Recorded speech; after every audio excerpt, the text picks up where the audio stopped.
Hello. Conservation of charge. Conservation of charge neither be create nor destroy in any chemical or physical reactions। ठीक है, हम न charge को produce कर सकते हैं और ना ही इसे हम डिस्ट्रॉय कर सकते हैं। फॉर एग्जांपल NaCl को अगर आप ब्रेक कर रहे हैं तो Na+Cl ऐसे बनता है ना। अगर आपको इलेक्ट्रॉनिक कॉन्फ़िगरेशन याद होगा 281, इसका 287, यहाँ क्या हो जाता है 1 इलेक्ट्रॉन लूज कर देता है और ये इधर 1 गेन कर लेता है। अगर हम रिएक्शंस के पहले नंबर ऑफ इलेक्ट्रॉन को काउंट करें और रिएक्शन के बाद काउंट करें तो बोथ कंडीशन में इलेक्ट्रॉन बराबर होते हैं, यानी ना आप इसको डिस्ट्रॉय कर सकते हो ना क्रिएट कर सकते हो। Effect of speed of mass on electric charge. Second point है effect of speed on mass and electric charge. इसका फार्मूला आपको याद करना है, m=m0 upon √1 - v² upon c², where m is the mass of body, m0 rest mass, v velocity of body and c is the velocity of sunlight whose value is equal to 3 × 10⁸ meter per second. Coulomb's law. Coulomb's law. Attraction or repulsion force between two charged bodies. Attraction or repulsion force between two charged body is directly proportional to product of their charges and inversely proportional to square of their distance. Okay, suppose there are two charge q1 and q2 with distance r, then f proportional q1 into q2 f vertically proportional 1/r²। अगर हम दोनों को comparing कर दें q1 q2 upon r², अगर आप proportional को हटाते हैं तो k q1 q2 upon r², ये आपका कूलम्स का लॉ हो गया। Okay, work is a constant. ये जो आपका k आया है वो क्या है, कांस्टेंट है। The value of k is equal to 1/4πε0, या इसके सॉल्व करके इसकी वैल्यू होती है 9 × 10⁹। ठीक है। Coulomb's law in vector form. Coulomb's law in vector form. Suppose इस साइड में ये 1 साइड है, ये 2 साइड है, तो इस साइड में जाने वाला फोर्स F21, इधर F12, इधर distance R12 R21। Okay, according to Coulomb's law, force of first side 1/4πε0 q1 q2 upon r²। Equation first. Force on second side 1/4πε0 q1 q2 upon r21²। देखते हैं यहाँ से यहाँ का डिस्टेंस क्या हुआ r12, यहाँ से यहाँ तक का डिस्टेंस क्या हुआ r21। 1 2 और 2 1 सिर्फ डायरेक्शंस को इंडिकेट करता है, डिस्टेंस तो सेम ही है। ओके, तो हम लिख सकते हैं r21 की जो वैल्यू होगी -r12, minus sign, that means opposite directions.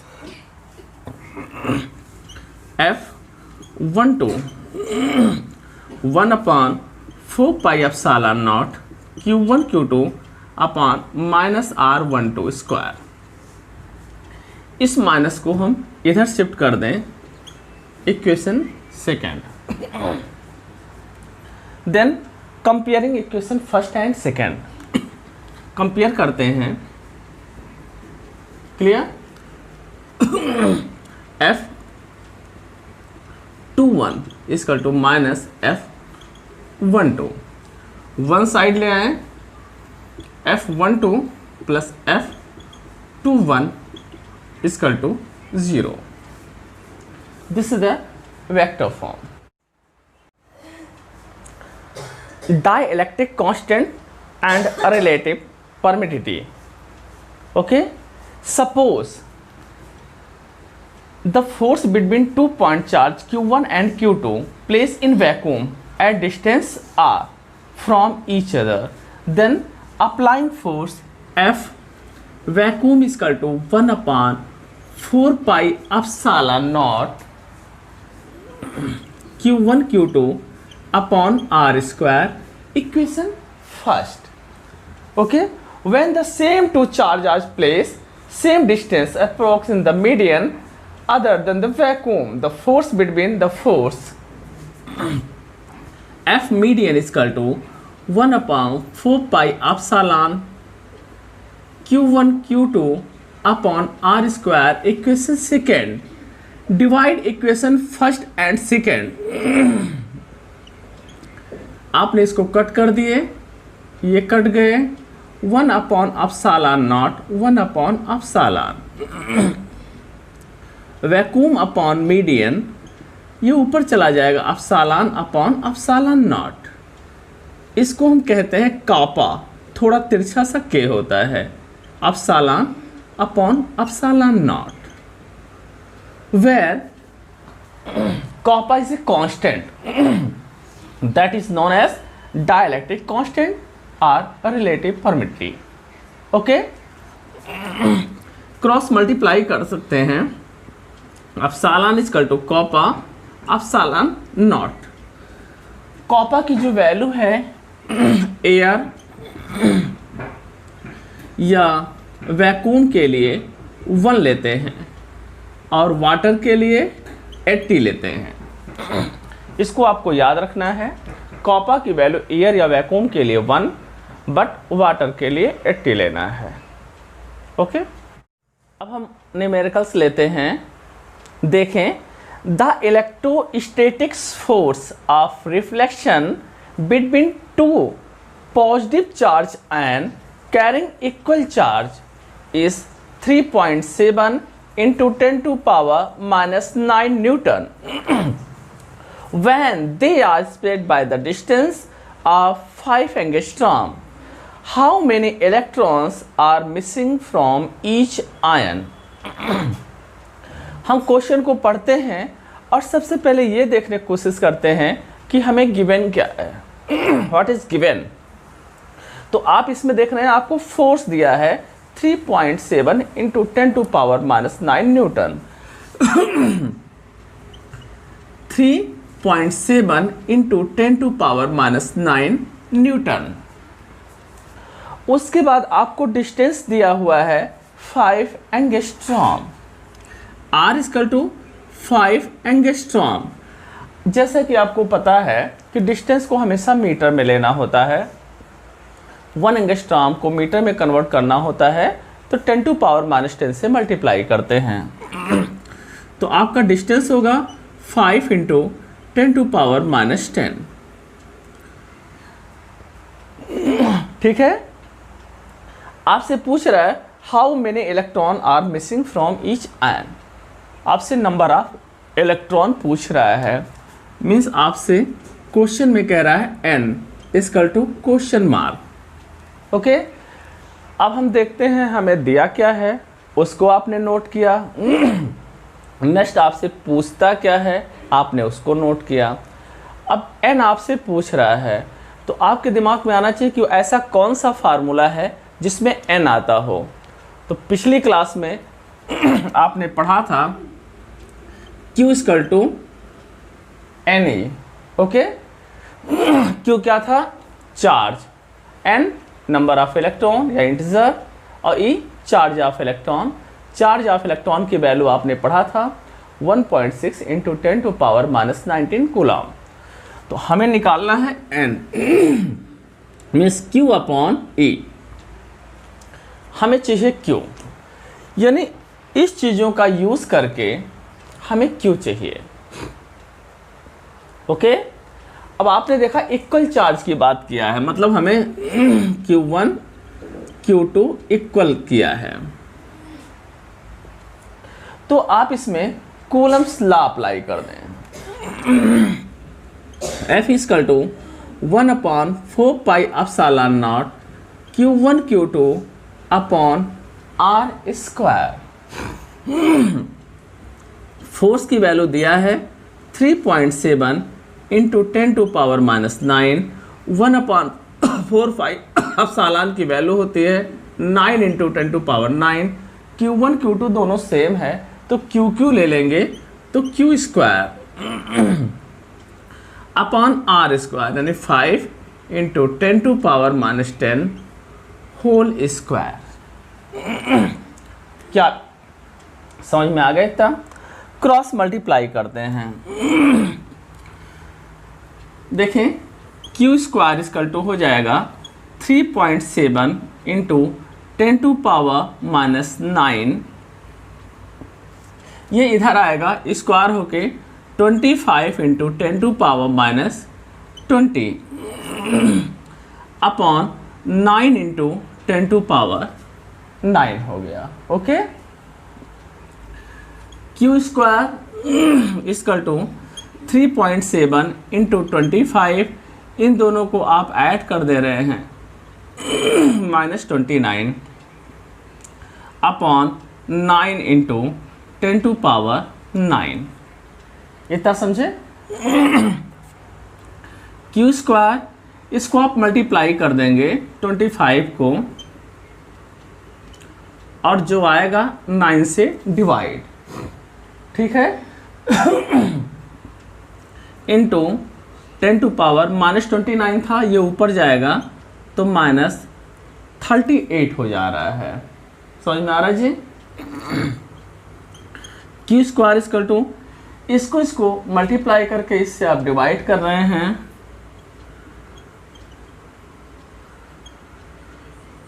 ये वैल्यू आ गई। ओके, चलें इसको थोड़ा सा रफ करते हैं,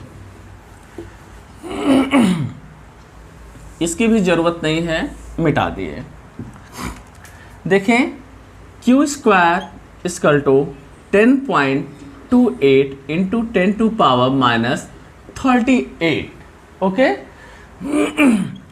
Q इक्वल टू, इस पे अंडर रूट लगाएंगे 10.28 इंटू 10⁻�38।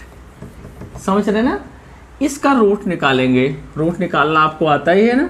10.28 पेयर बनाएंगे, 3 3 जा 9, 6 हुआ 1.28, 2 बार ले जाएंगे, 2 2 जा 4, 2 6 जा 12, 3.2 राउंड अप, ठीक है इतना। Q equal to 3.2 into 10⁻, power जितना भी दिया होता है उसको हाफ करना पड़ता है। ये 38 है तो इसका हाफ क्या हो जाएगा? 19, तो 10⁻⁻19। ये आपका चार्ज हो गया, ठीक है ना। जैसा कि क्वेश्चन में क्या पूछा था, number of electron Q equal to NE, तो N की value Q upon E, Q की वैल्यू हमें पता हो गई, E की वैल्यू हमें याद होती है। तो N इक्वल टू Q की वैल्यू 3.2 इंटू 10⁻⁻19, इलेक्ट्रॉन की वैल्यू, ये कट गया, इसको कट किए तो N की वैल्यू कितना आ गई? 2। Number of electron is 2। Okay,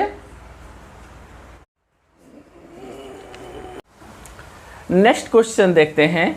A free pith ball A free pith ball A of 8 gram mass इसका क्या था 8 ग्राम, तो आपने किलोग्राम में कन्वर्ट कर दिया।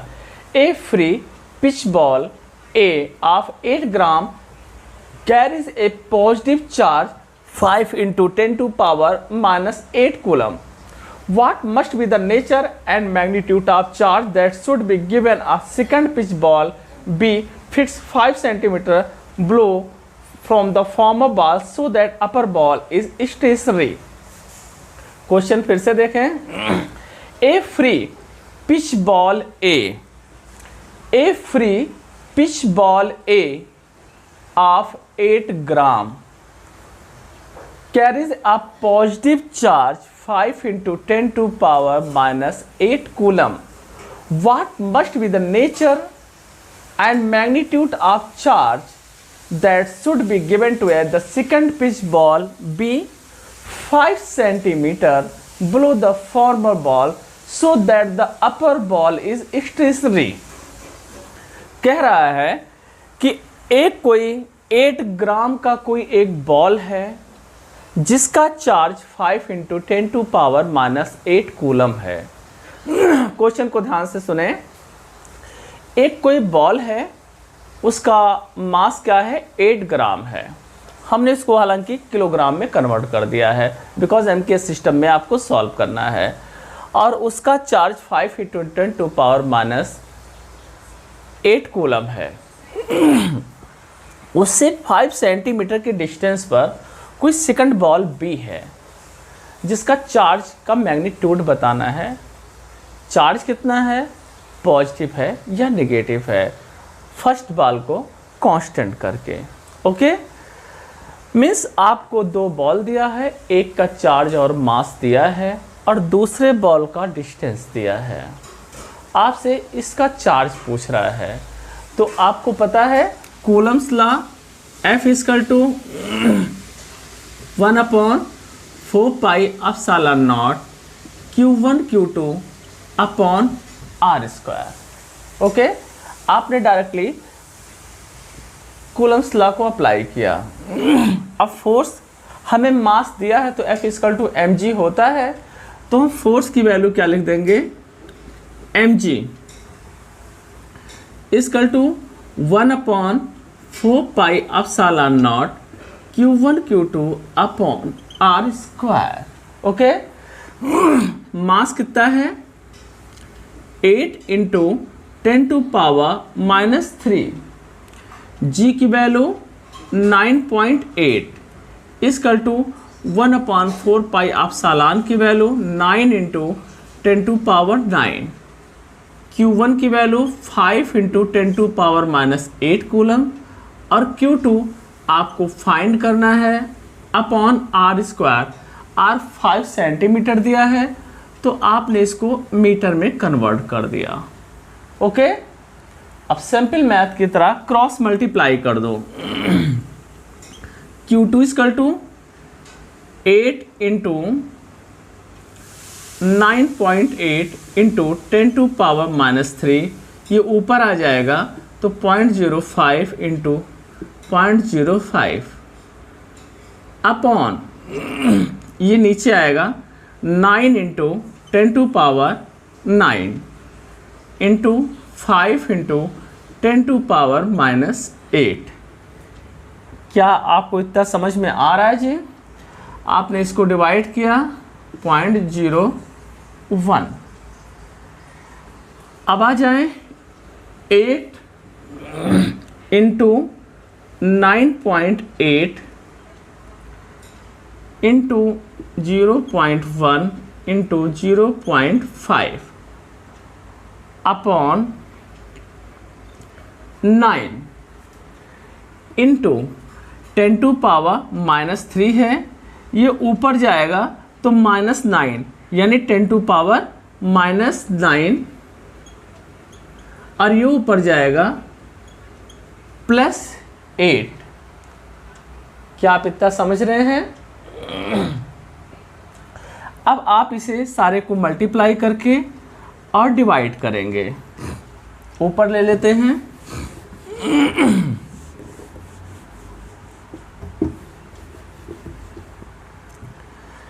8 को इससे मल्टीप्लाई करें, 8 8 जा,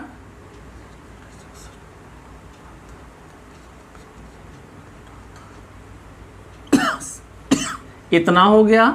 इसको मल्टीप्लाई करते हैं, 5 1 जा 5, 2 1 3 के बाद पॉइंट लगा दिए, अपॉन 9, ठीक है, इंटू 10 टू पावर -1।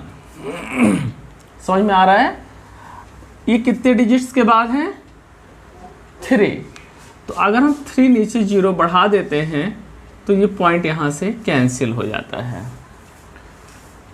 फिर हम इसको बढ़ा देते हैं, ये इधर आ जा रहा है। Okay, 7 8 4 into 5 upon 9 into 1 2 3 4, 10 to power 4 into 10 to power -1। ये समझ रहे हैं जी? इसको मल्टीप्लाई करो,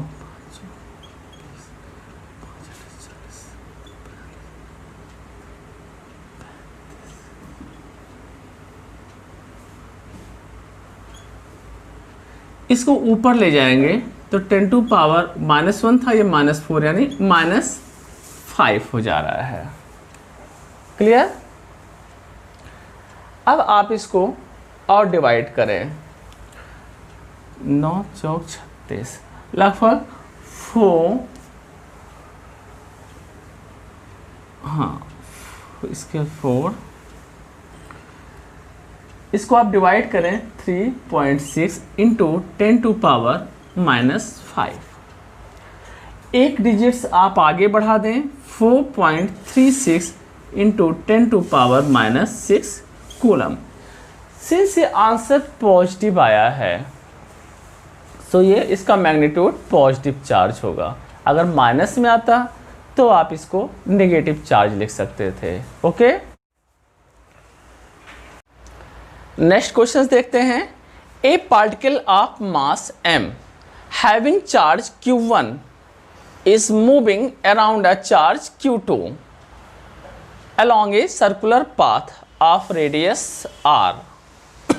Prove that the period of revolution of a charge q1 about q2 is given by t equal to √16 pi cube epsilon naught mr cube upon q1 into q2। कह रहा है कि कोई दो चार्ज q1 और q2 है जो एक सर्कुलर मूवमेंट कर रहा है। कोई दो चार्ज q1 q2 है जो एक r रेडियस के सर्किल पर सर्कुलर मूवमेंट कर रहा है। ओके, हमें प्रूफ करना है कि उसका जो टाइम पीरियड होगा √16 पाई cube epsilon not mr cube upon q1 q2 आपको प्रूफ करना है।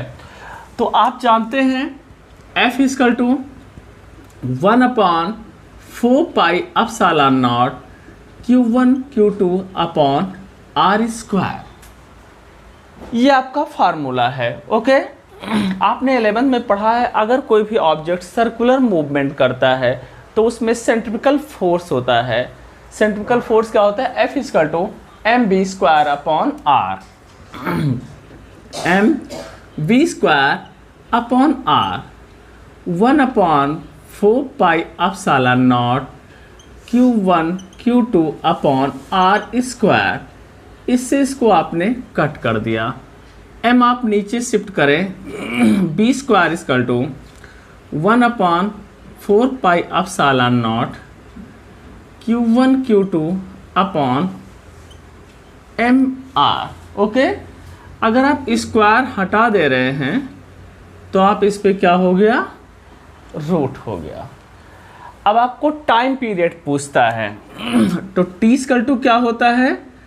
Time equal to distance upon velocity. Time equal to distance upon velocity. कोई सर्कुलर मूवमेंट करता है, अगर कोई भी ऑब्जेक्ट सर्कुलर मूवमेंट करता है तो उसका डिस्टेंस क्या होगा? सरकमफेरेंस होगा, 2 pi r upon v। Okay, अब इसमें आप क्या करेंगे? v की वैल्यू को सब्स्टिट्यूट कर दें। t equal to 2 pi r upon v की वैल्यू आपने क्या निकाला है 1/4 pi epsilon naught q1 q2 upon mr, यही तो आपने निकाला है जी। यहां तक क्लियर? अगर हम इस पे भी रूट लगा दें पूरे पे तो ये स्क्वायर हो जाएगा 4 पाई स्क्वायर आर स्क्वायर, ये पलट के ऊपर चला जाएगा into 4 pi epsilon naught M R upon Q1 into Q2। Okay, T equal to 4 4 जा 16 पाई स्क्वायर, और पाई का मतलब क्या हुआ pi cube epsilon naught M R की पावर 3 Q1 अपॉन Q2। यही जी आपको प्रूफ करना था। It's okay.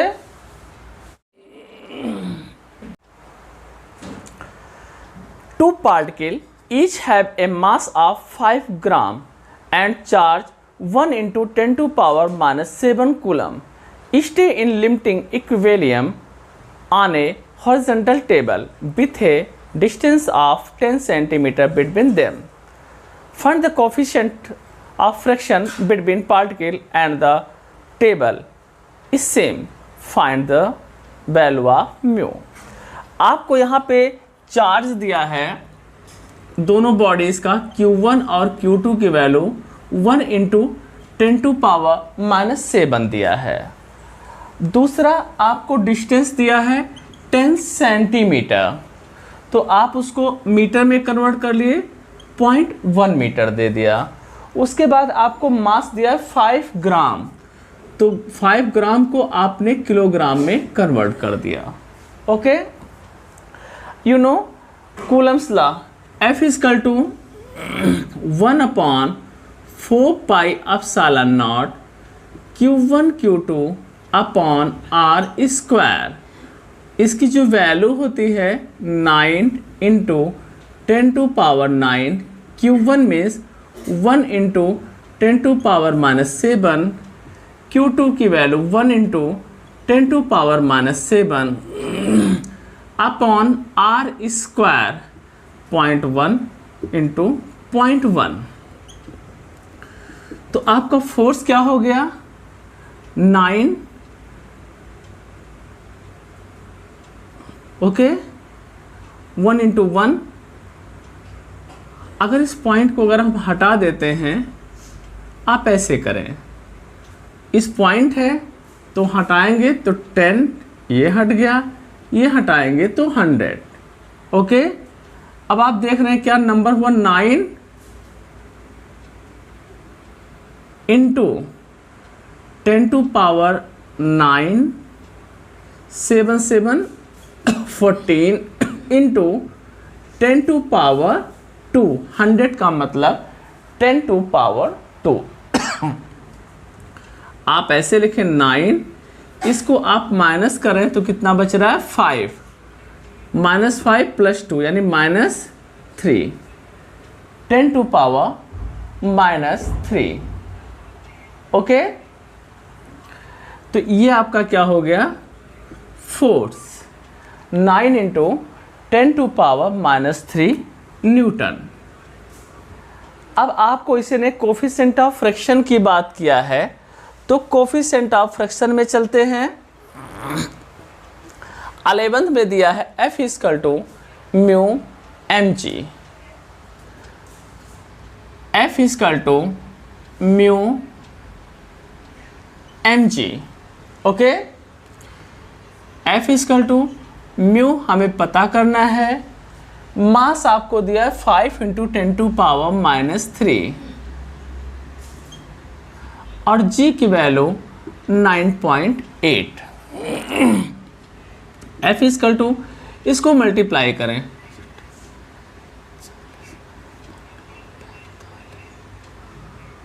49 5 से मल्टीप्लाई किए इंटू 10⁻³ यानी f की जो वैल्यू आई है 49 इंटू 10⁻³ आई है।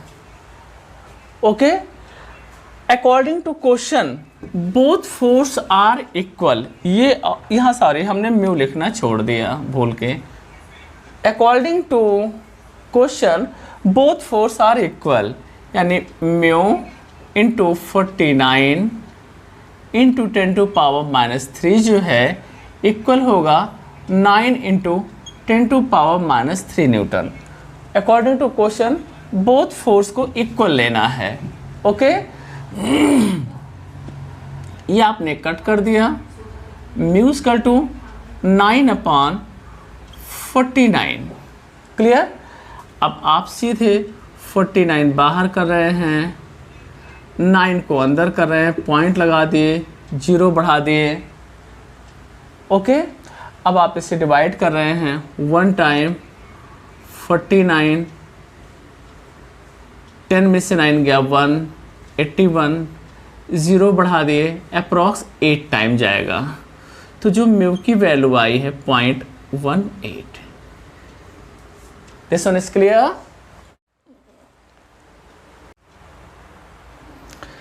नेक्स्ट एग्जांपल देखें। Two insulated charge copper sphere A and B have their center split by the distance 50 centimeter. What is the magnitude force of electrostatic repulsion if the charge on each is 6.5 into 10⁻⁷ coulomb? The radii of A and B are negligible comparing to the distance of spectrum. Also compare the force between their mutual gravitational attraction force if each weight is 0.5 kilogram. Okay, two insulating charge copper sphere A and B. आपके पास दो copper wire है A and B और दोनों का जो charge है 6.5 into 10⁻⁷। You have two charge Q1 and Q2. Both have charge 6.5 into 10⁻⁷ coulomb. Okay, आपके पास दो बॉल है, दोनों के चार्ज दिए हैं, डिस्टेंस 50 सेंटीमीटर, मीटर में कन्वर्ट कर दिए 0.5 सेंटीमीटर। अब you know coulomb's law, F equal to K Q1 Q2 upon R square. K की value 9 into 10⁹, Q1 6.5 into 10⁻⁷, Q2 6.5 into 10⁻⁷ upon R square means 0.5 into 0.5। इस point को अगर आप हटा रहे हैं तो ये हट जा रहा है, सेम इससे ये 13 times. F equal to 9 into 13 into 13 169 into 10⁻⁹ minus 14। ओके, अब आप इस दोनों को मल्टीप्लाई कर दें।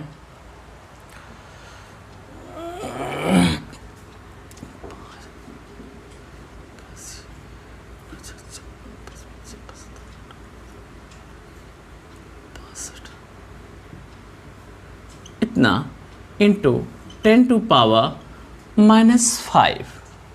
ओके, अब क्या करते हैं, इधर यहाँ पॉइंट है तो 3 डिजिट्स पॉइंट हम आगे ले आते हैं, तो वहाँ पे 3 प्लस होके इतना न्यूटन, ये आपका हो जा रहा है, ठीक है, electrostatics force according to Coulomb's law. अब आप ग्रेविटेशन फोर्स निकाल दें। ग्रेविटेशन फोर्स का फार्मूला क्या होता है, F equal to G m1 m2 upon R square. G की वैल्यू 6.67 इंटू 10⁻⁻11, ये आपको 11th में याद करना था। ओके, मास कितना है 0.5 kg और डिस्टेंस क्या है 0.5 इंटू 0.5। तो ग्रेविटेशनल फोर्स क्या आया 6.67 इंटू 10 टू पावर माइनस 11, है ना। और इलेक्ट्रिक फोर्स क्या आया था 1.52 इंटू 10 टू पावर माइनस 2। यानी जो आपका इलेक्ट्रिकल फोर्स है ग्रेटर है किससे, ग्रेविटेशनल फोर्स से। ये कंपेयरिंग हो गया इसका। ओके, अब इसी का सेकंड पार्ट देखते हैं। इसी में सेकंड पार्ट दिया है, what is the force of reflection if each sphere charge double and amount of distance between them is half. ठीक है, फिर उसी में आगे पूछ रहा है the two sphere are place in water, water का डायलेक्ट्रिक कांस्टेंट 80। सेम क्वेश्चन में पूछ रहा है कि इसके चार्ज को डबल कर दो और डिस्टेंस को हाफ कर दो, है ना। तो अभी आपने फोर्स जो निकाला था इलेक्ट्रिक फोर्स क्या था 1.52 इंटू 10 टू पावर माइनस 2 था, जब आपने Q1 Q2 के चार्ज को जो भी लिया था। आप करें चार्ज को डबल कर दो, यानी Q1 को डबल कर दो, Q2 को डबल कर दो, डिस्टेंस को हाफ कर दो। तो सीधे फार्मूला अप्लाई करें, F इक्वल टू इसको F डैश मान लो 1K 2Q1 2Q2 upon R/2 whole square. F dash equal to K 2 2 जा 4 Q1 Q2 upon R square by 4। ये 4 ऊपर चला जाएगा। F डैश इक्वल टू 4 4 जा 16 K Q1 Q2 upon R square. F dash equal to 16, ये value किसकी हो गई, फोर्स की, F की। F dash equal to 16, F की वैल्यू जो आपने क्वेश्चन फर्स्ट में निकाला था 1.5 into 10 to power minus 2। Okay, अब इस दोनों को आप मल्टीप्लाई कर दो, आपकी दूसरा फोर्स आ जाता है। और डायलेक्ट्रिक कांस्टेंट कह रहा है, तो इसी को 80 से आप डिवाइड कर दो, फोर्स आपका आ गया, मल्टीप्लाई हो जाएगा। और डायलेक्ट्रिक कांस्टेंट वाटर की दिया है, तो आपको हमने बोला था कि वाटर का कांस्टेंट 80 लेना होता है। 16 5 जा 5 3 जा 0.3 लिखें, या 3 इंटू 10 टू पावर माइनस 3 भी लिख सकते हैं।